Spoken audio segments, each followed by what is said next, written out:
Steven celebrating Mother's Day with his mom right now, which I'm assuming is what most of you are all doing, as Skills is the only dude in the chat right now. But I love you, Skills. Just your opinion, man. Stephen Langford is out and about doing Mother's Day. I'm here because my mom is in Florida, but you best believe I called her this morning to wish her a happy Mother's Day. And shout out to all the mothers out there. Happy Mother's Day. Oh, we got Rockin' New Era in the chat now. What's going on, everybody? We're going to do a brief one today, not too long because it's just me by my lonesome.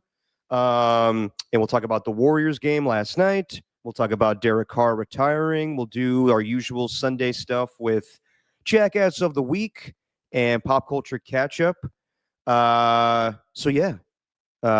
Mother's Day, first and foremost. Happy Mother's Day to everybody out there. We all come from mothers, so respect your mothers, love your mothers. And shout out to my mom, Lisa Meisner.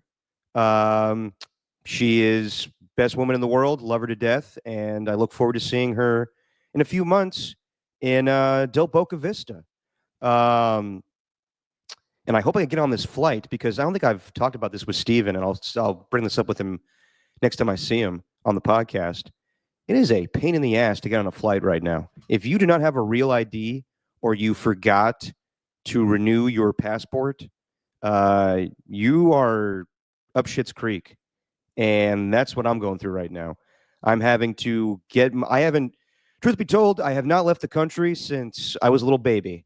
And my passport has expired since 1998. So I was told I need to get a whole brand new passport. So I need to get the passport, and then hopefully I get my real ID. The whole thing's been a fucking nightmare. So hopefully, I guess I only need one, but just to be safe, my flight's in July to see my mom. So just to be safe, I got 2 appointments to go get my real ID, which is, I guess, I've heard horror stories of the DMV right now. Just a fucking nightmare. So I got appointment for my real ID, and hopefully that goes swimmingly, but I've heard a lot of people getting screwed and their appointments been canceled and whatnot. I also got appointment to get my passport, so hopefully I get all of that rectified before I go on my flight in July to see my mom. Love you, Mom. All right. Steven, like I said, is with his mom, and he's celebrating the day, I think, with Jesse. Well, no, they saw Jesse's mom last couple weekends ago in Round Rock, Texas. But he's out and about today, being a good son. So we'll get into the Warriors game. And Steven left us a little video to tell us what he thought about last night's game. So why don't I pull it up and play it for you guys? Okay. So we'll start with the positives, and I'll just get right to it because this is a weird format that we're doing where I'm just like posting a video and I'm only going to speak for a few minutes. And Derek, you could, I don't know, build off this, or you could just throw it in the trash and who cares what I have to say. But so with that 102-97 loss last night in game 3, we'll start with the positives. Obviously, number one is Jonathan Kuminga, who finally looked confident in his night last night, scoring 30 points. And then you got Buddy Hield, who was making 3-pointers in the second half. You had Jimmy Butler, who turned into playoff Jimmy for the time being. And I thought Draymond Green played some terrific defense at times. But that's about it. Like I felt really good about the game. I felt really good about the fight that they had going into the fourth quarter. Obviously, they went into it with a lead, so how could you not feel good about that? But Buddy Hield, after he made that 3, the sequence that really did it for me, it's not even just the Buddy Hield 3, but it was the Jimmy Butler redirect to the corner, and he's literally screaming at Buddy to pass it. And then another Buddy 3, and then it led to the other one where Jimmy's pointing at him, and then they went to a timeout. The Warriors have, more than a 2-possession lead, so it felt really good. But on the negative side, unfortunately, that all just kind of died. All the good work that they did just dissipated. And I think the number one thing for me is they do look tired.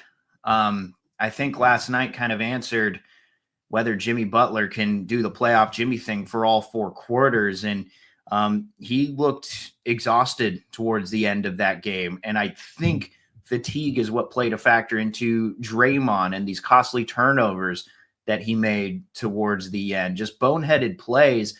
And it looked like the Timberwolves could play a 5th quarter if they wanted to. It looked like they could have gone into overtime with 100%, I guess, health.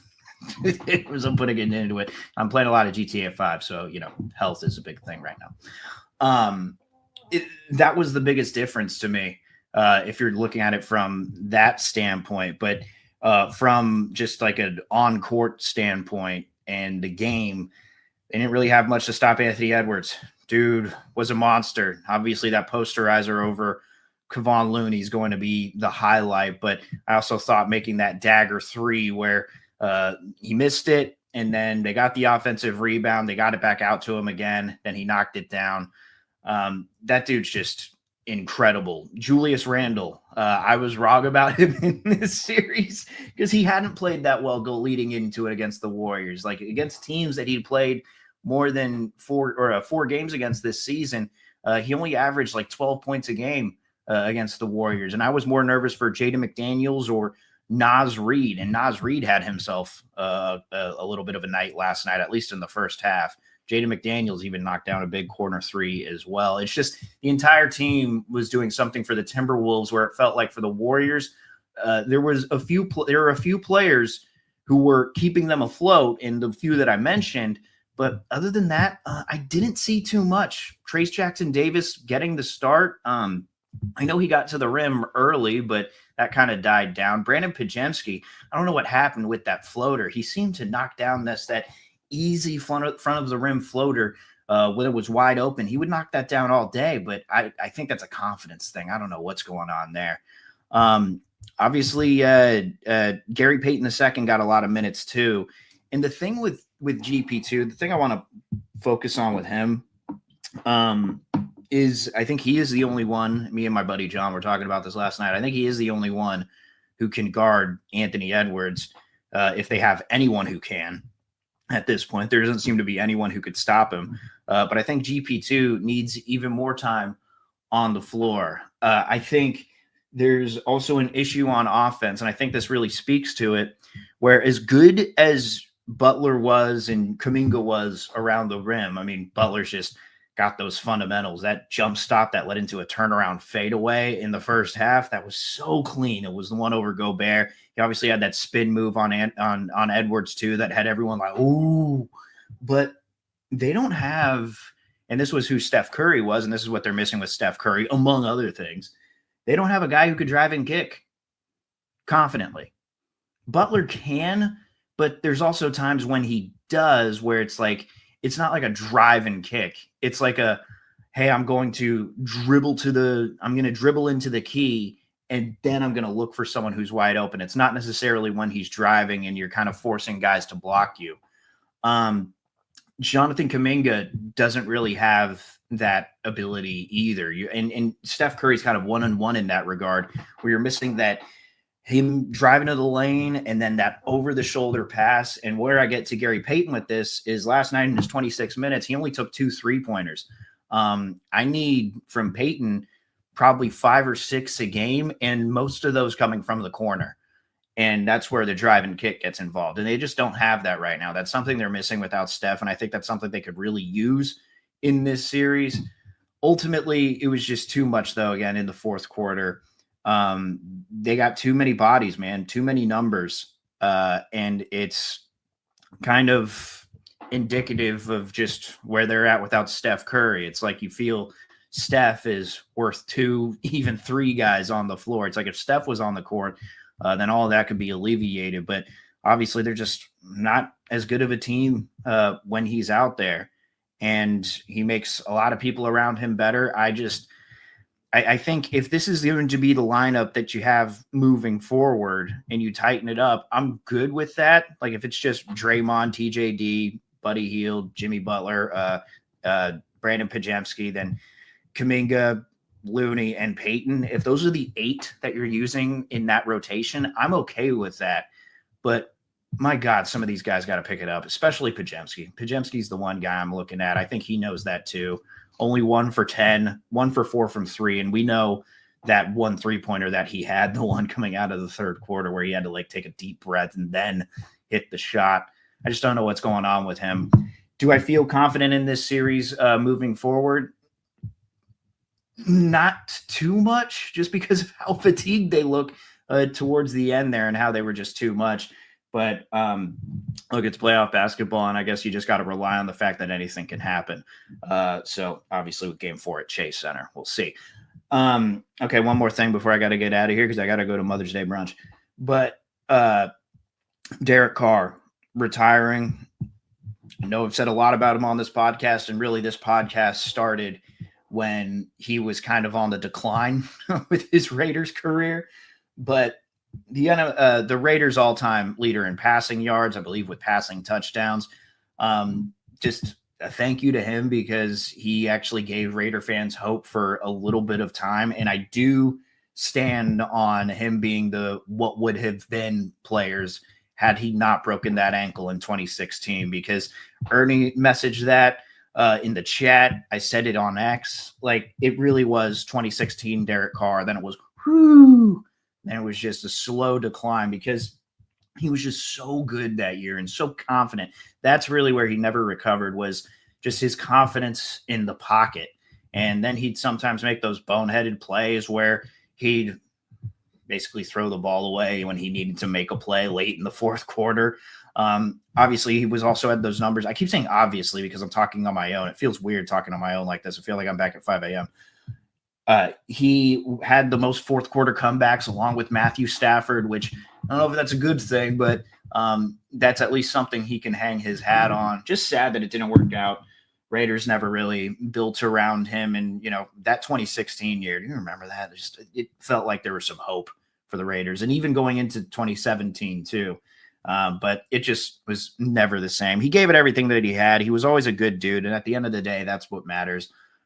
He always seemed fairly humble. His teammates liked him, except for, I think there was like a couple who didn't.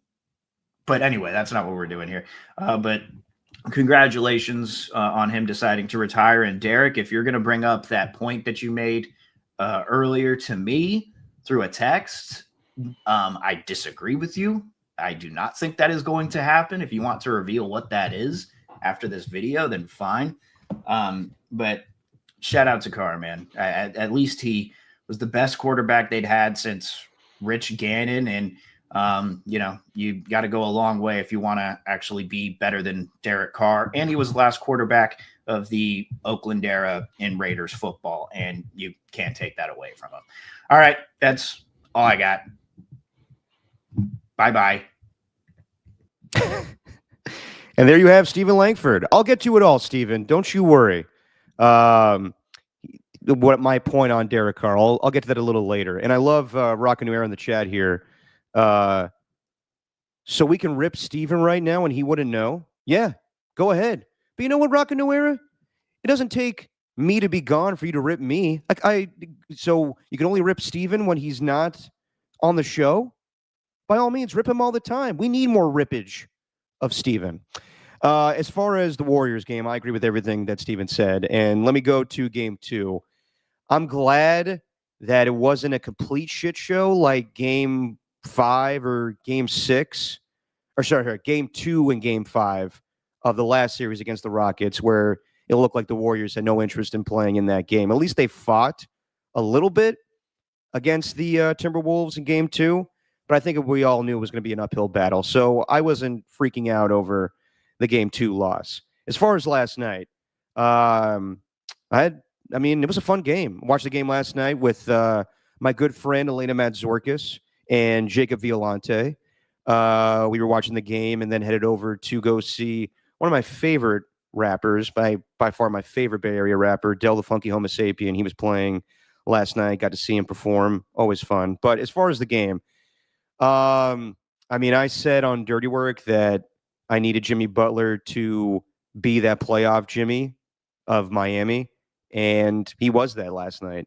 I wanted them to play more isocentric basketball, and believe me, if you listen to this podcast, you know me. Like I can't stand that style of basketball. I don't understand why teams play that way.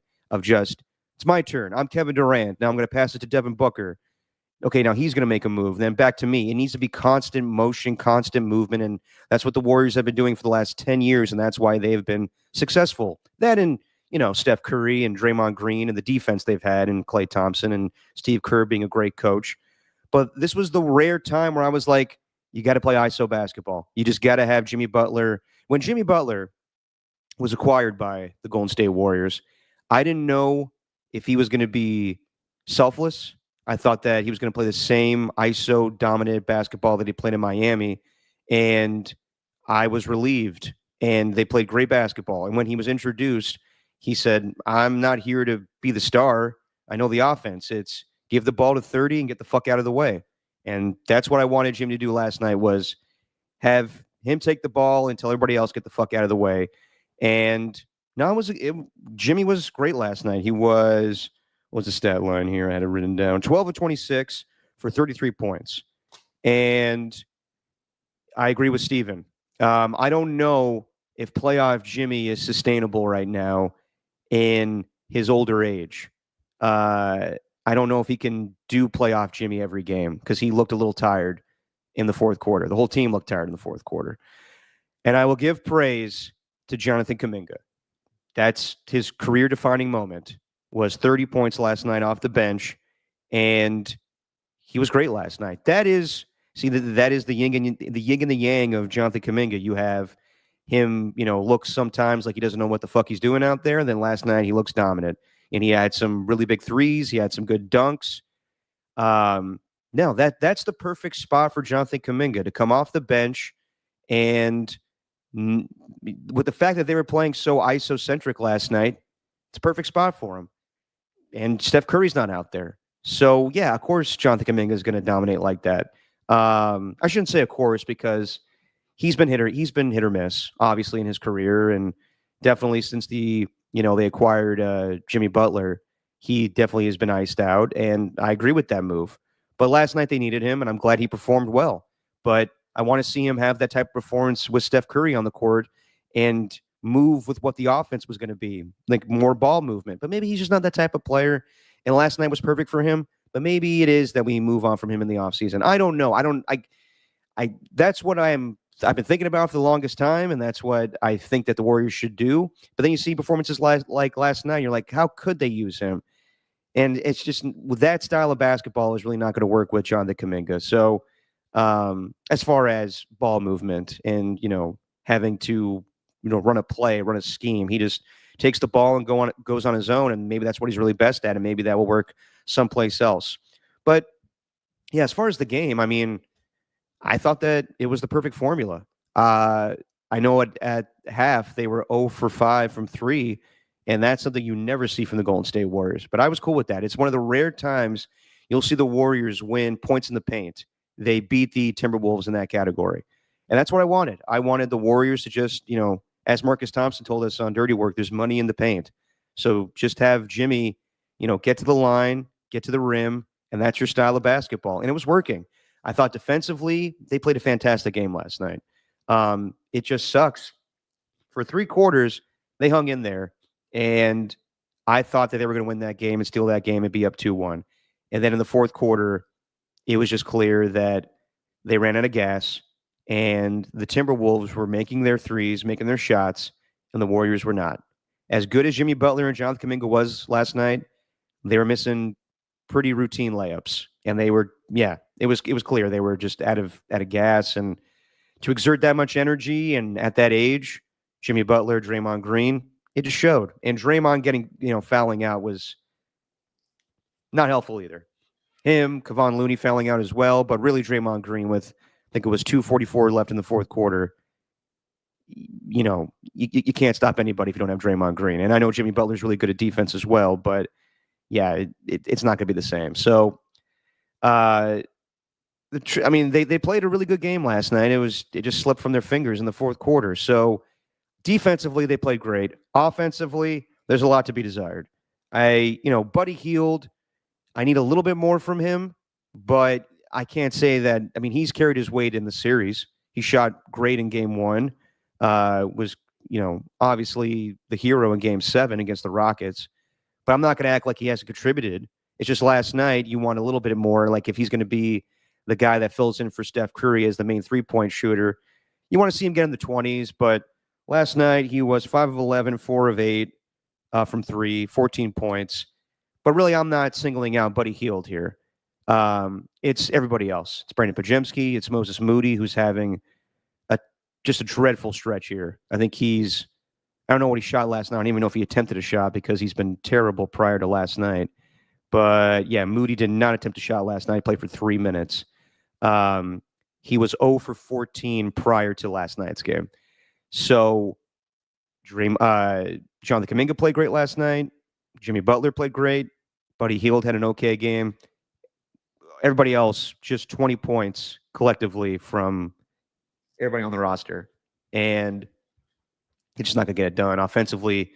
I mean, Jimmy was Jimmy, playoff Jimmy. You just need everybody else to step up. Like Brandon Pajemski, he had his moment in game 3 or game 4, whatever it was against the Rockets, where he scored 26 points. Since then, he's just been inconsistent, or I should say consistent being bad.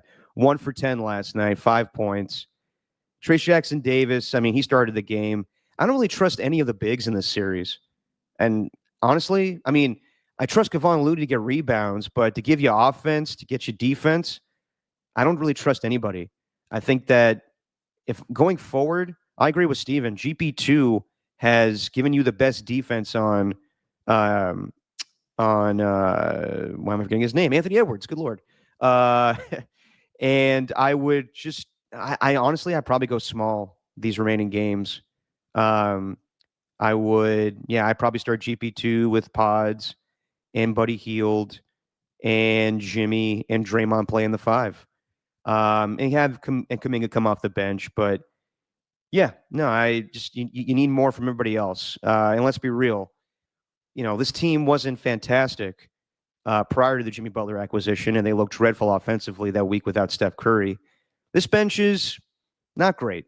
And, whatever happens during this playoff run, I think we need to look into the offseason and see who's really going to be a playoff game changer. Some of these guys had great regular seasons. Quinton Post was awesome for the regular season, but right now he's basically unplayable in the postseason. They're just attacking him defensively, and he has no confidence in his shot. So as far as my confidence in this series, it all basically hinges on tomorrow. If they go down 3-1, I don't think there's any shot they're winning the series. And it sounds like with Steph Curry, when he spoke at shoot around the other day, we'll see if he comes back if there's a game 6. That's basically the target date right now. Shams Charania had that report, but I'm not willing to say that the Warriors even get to a game 6. I hope they do. Last night they had a really good shot to go up 2-1. They have to tie the series up tomorrow night. If they don't and they go back to Minnesota down 3-1, I have a hard time believing they're going to pull this thing out. And I know that I didn't have a lot of confidence in them going into the series. I just, I didn't want to be this way without Steph Curry. And you can hear Steve Kerr last night after the post game, or after the game and the post game. He thought they played a really good game, and just it slipped away in the fourth quarter. And let's be real, if Steph Curry's healthy in this game, they probably win. Honestly, I can't say that they were going to, sweep the Timberwolves, but yeah, if it's, I think I overestimated how good this Minnesota team is. I mean, they played really well in the fourth quarter. Anthony Edwards with that dunk over Looney and then staring him down and saying, yeah, in his face. I mean, that's the highlight of the series so far. But just the fact that they were 6 of 20 in the first half from 3, they just have been not playing great basketball. And the fact that they, were hanging around with the Warriors for 3 quarters without Steph Curry, Anthony Edwards is healthy. I'll be honest. In that last game, game 2, when he hurt his ankle, not that I root for injury, but I would be lying if I didn't say, that could have helped. And it would have been horrible for basketball fans. And I'm not, I know like I'm saying this out loud and it sounds terrible, but yeah, definitely it would have put things on an even playing field had Anthony Edwards missed some time. But he's healthy, and that's good for basketball. That's good for this series. But yeah, I think they're going to have a hard time winning these games without Steph. I think last night they gave it their best chance offensively with Jimmy going off and Kuminga going off. They played great defensively. But when the Timberwolves were making their threes in the fourth quarter and the Warriors weren't, that was the difference. And you know that Steph Curry would have come up with some clutch fourth quarter threes. And that's why he's so special. And that's why everybody else is struggling offensively, is because he sets things up perfectly for everybody else. He gets the proper spacing for everybody else. So that's why Pods is not playing well. That's why Moody, even with Steph, was not playing well. So yeah, as far as my faith in this team going forward, they just got to win tomorrow night. And I would have GP2 start. And I would limit the amount of minutes you have Quinn Post out there. I know he just played 3 minutes last night, but maybe it should just be 0 at this point. Trey Jackson-Davis gives you a few buckets, but I don't think starting him really changed that much. So yeah, that's just, pretty much the gist of it is they need to win tomorrow. If they don't, they're not going to win this series. And I think we need to have the mentality that Steph Curry's not returning in this series. And I hate saying that, but the way that he sounded, his demeanor in that shoot-around not presser, but just him talking to the media, he doesn't sound like he's going to, we're all waiting for an update on Wednesday, right before Game 5, for them to say, Steph Curry's back.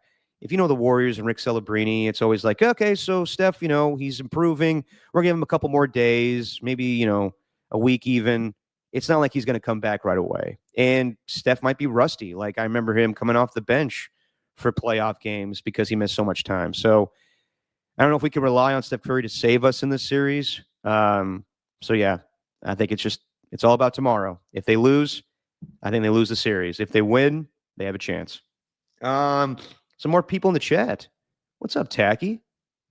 Tacky just talking shit, or are we talking about yucking people's yums? I'm way behind the chat here. Always giving me a good eat shit, Derek. Thank you, Tacky. Real quick, I told Skills I'd bring this up. I love Bud Black. Bud Black, manager of the Rockies. Good dude. Never turned down an interview with my pops. Always was down. Really nice guy. Bay Area guy. Just a funny story. Not really that funny for him, but comical for sports fans. The Rockies are having an abysmal season. What's their record right now? I think they beat the Giants last week, but I think they're still at 6 wins, or possibly. Let me just double check here. Well, Bud Black got a vote of confidence from the GM of the Rockies. Yep, 6-33 still. And the GM came out and said, our guys are still playing hard. I believe in Bud. And then they got beat by the Padres 21-0. Oof. So, yeah, just, not a good situation for Bud Black there. Told Skills I bring up that story. I feel bad for Bud Black. I doubt he, keeps his job after the season, or maybe loses it during the season. But, yeah, just Rockies, terrible team right now. All right. As far as the other big story, and yes, you're welcome, Skills. I did that all for you. Derek Carr retires yesterday. And, it's just a shitty situation for him. I guess everyone's speculating if the shoulder injury was real or not. It's real. He talked about it at his church, his sermon, where he called out Diana Rossini for being just some lady on a podcast.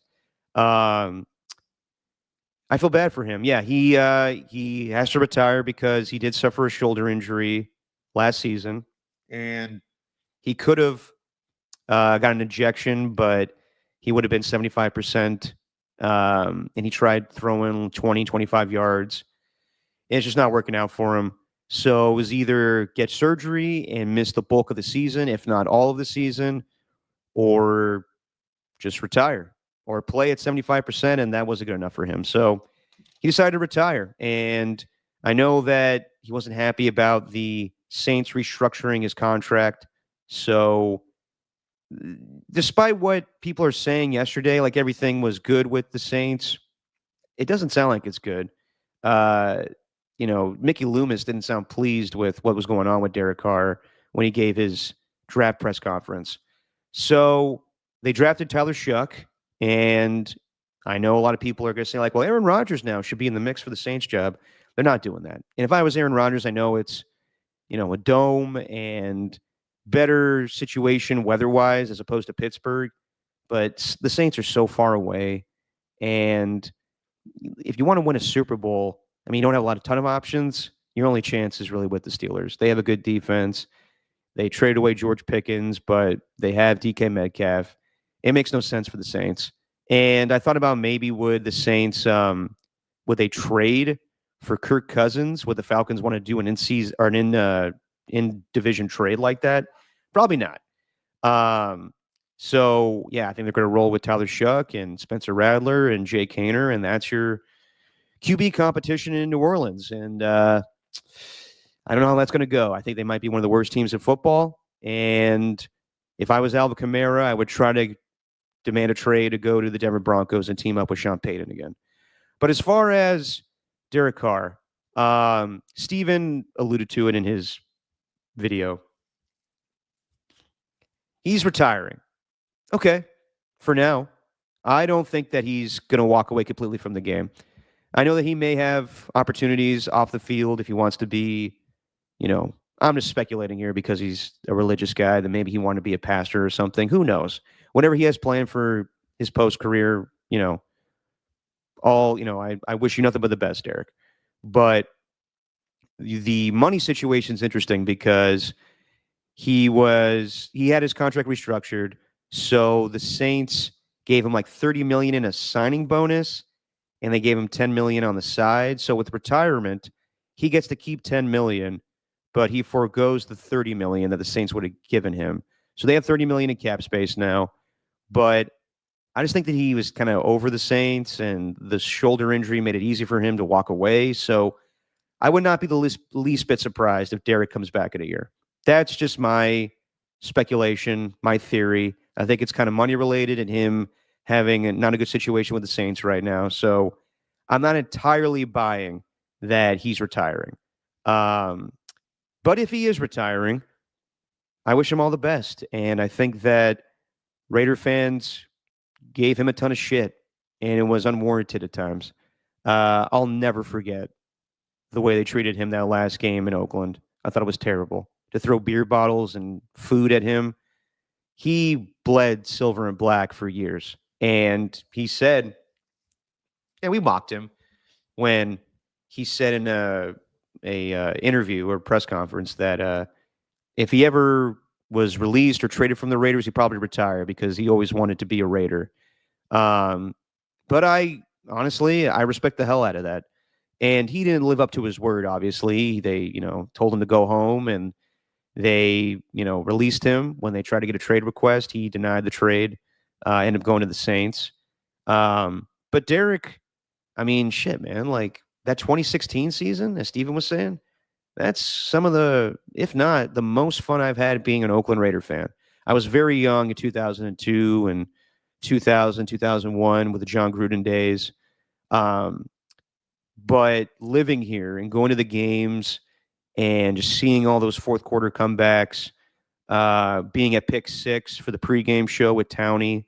Me and Steven were at Pick 6 every Sunday watching Raider games, and it was awesome. Every game was amazing. All those games in 2016. The 2-point conversion against the Saints, the comeback against the Ravens, not comeback, but like the fourth quarter, win against the Ravens. The overtime game with so many penalties against the Buccaneers, the game against the Panthers. He had some shitty performances against the Chiefs, but yeah, Derek Carr, I mean, as Steven said, all-time Raider passing yards leader and touchdowns. You have to give him credit for that. And yes, he has been the best quarterback for the Raiders since Rich Gannon. And they haven't replaced him. I know they traded for Geno Smith, but they never have found a quarterback that has been as good as Derek Carr since they released him. Jimmy Garoppolo, Gardner Minshew, now Geno Smith will attempt that. But we'll see how it goes. But yeah, I mean, Derek, he also was a great spokesman for the team.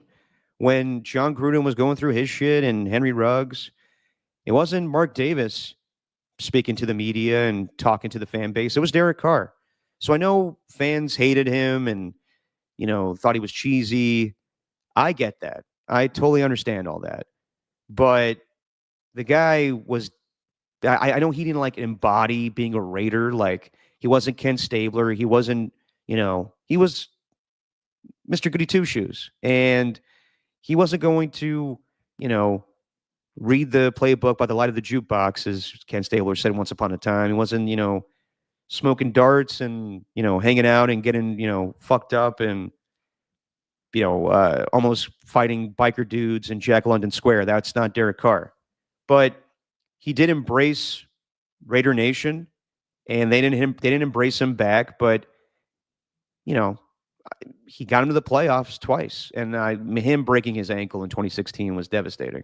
Right then and there, you knew the season was over, and they didn't win another game. And I'll never forget sitting next to my dad doing stats, and Lincoln Kennedy just, says immediately, it's his ankle, and we knew right then and there he broke it. You need to even hear the NFL film sound of him going, it's broke, it's broke, it's broke. We knew it was broken. So that sucked. But yeah, I thought Derek Carr got a bad rap. He was constantly changing offensive coordinators, coaches, Jack Del Rio calling him out in team meetings. So he definitely got a shitty deal sometimes. But then he got, he was the highest paid quarterback in football at one point until Jimmy Garoppolo surpassed him. His issues with Josh McDaniels. But yeah, I'll remember good times with Derek Carr, and I wish nothing but the best for him. But I'm still not 100% buying that he's completely retired from the NFL. We shall see. But best of luck to you, Derek, going forward. I mean, I'll say a quick story real quick about Derek Carr. Raiders training camp. They were nice enough. We were there in Napa. Me, my pops. I want to say Bonte was with it, but it might have been Lorenzo Neal or Bill Romanowski. It was kind of if we were, I don't think Bonte joined us yet. He might have, but regardless, we were at training camp, and they're always bringing in players, and whenever they tell you have a player ready to go, it's right then and there. He asked, we brought over this player, we brought Khalil Mack over. Are you good to go right now? We don't care if you're in a commercial break. He's good to go. Don't waste his time. He goes on the air right now. And I understand that, these players are doing you a favor. The PR staff are doing you a favor. So you have to make adjustments. But we just broke to go to commercial break. And it was a long commercial break because we had to move things around for guests. And Will Kiss, the PR guy for the Raiders, brings Derek Carr over. And we just broke. It's going to be a long commercial break. And he says to me, can you get Derek on right now? And I'm like, I can't. We just broke, and I can't get out of the commercial spots where, it's a thing with radio and everything. And, Will, nice PR guy, but he did say, I guess you're not going to get Derek then. And I was like, that sucks. But then Derek was standing right there, and he goes, oh, wait, it's all good. And usually athletes don't do that. They don't wait for you. So he literally sat down with me and my pops, and we just sat there for the 5-minute, 7-minute break and just kind of, shot the shit with us. And then he hopped on the air. Super nice guy. So I'll remember Derek Carr as being a really good guy and being a spokesman for the Raiders and being a really good Raiders quarterback. Was he good all the time? No. That broken ankle changed his career. He wasn't the same after that. People will remember him throwing the ball in the dirt on a 4th down play against the Chargers. But I'll remember the good times. And, yeah, best of luck to Derek Carr going forward. We'll see if he's out of the NFL entirely. All right. And, of course, Tacky, Derek Carr better than Derek Papa. I agree with you. He's a better human being than me. That's for sure. All right.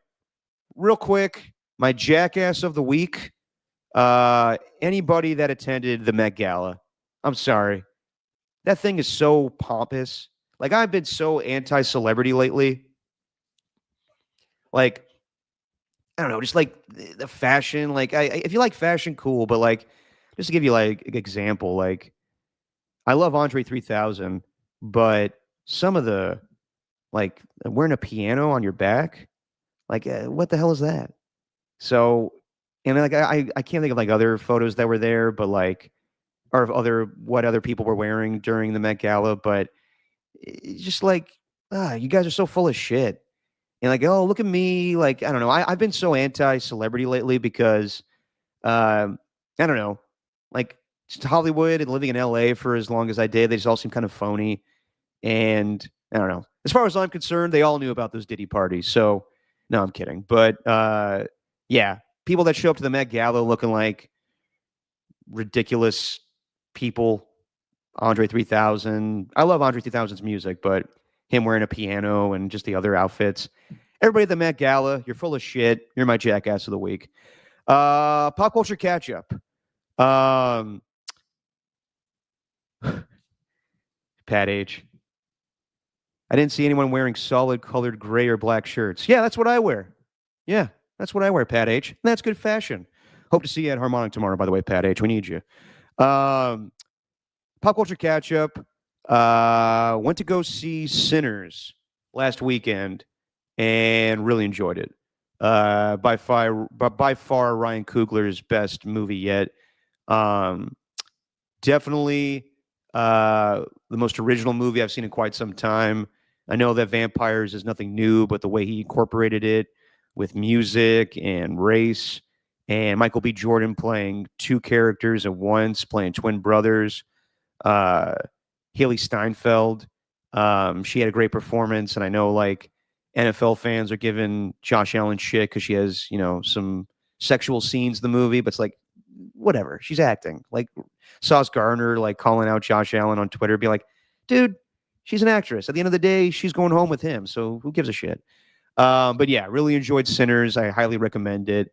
I actually need to check out Freaky Tales. My friend Elena recommended it to me last night. We were hanging out. She says it's by far her favorite movie of all time, and it's very Oakland. So I need to get around to watching that.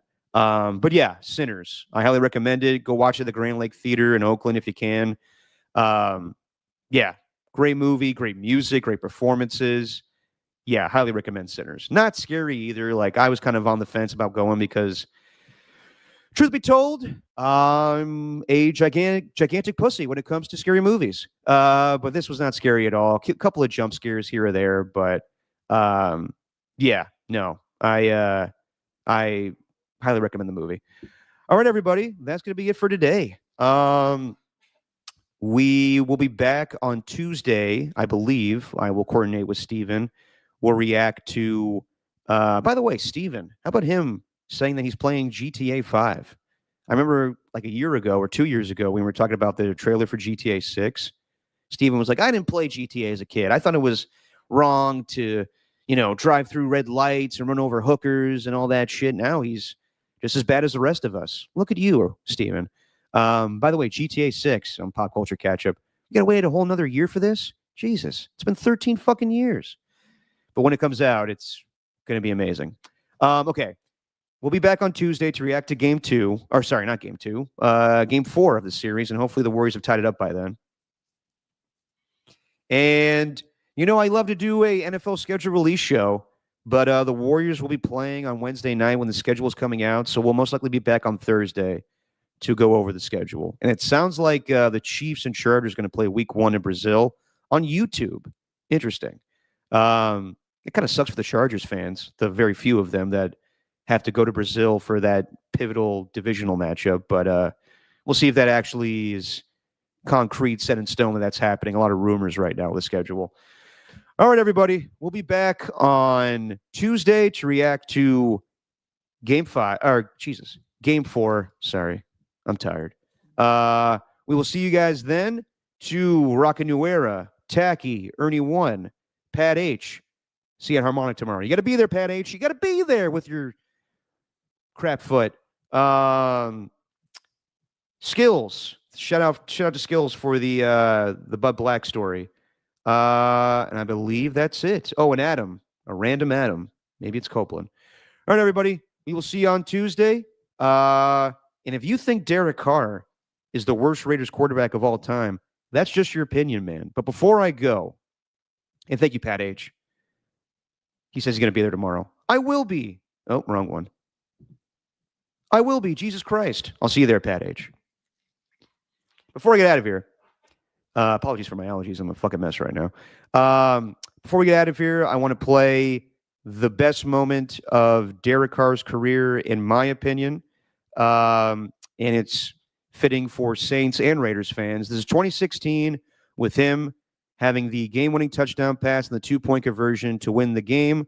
On the call, my pops, Greg Papa. We'll see you guys on Tuesday. That's just your opinion, man. Smith inside, Crabtree in the middle, Seth Roberts outside, Amari Cooper, one out of moment, P.J. Williams, Carr in the gun. Carr looks left, throws, caught, Seth Roberts diving for the end zone, touchdown!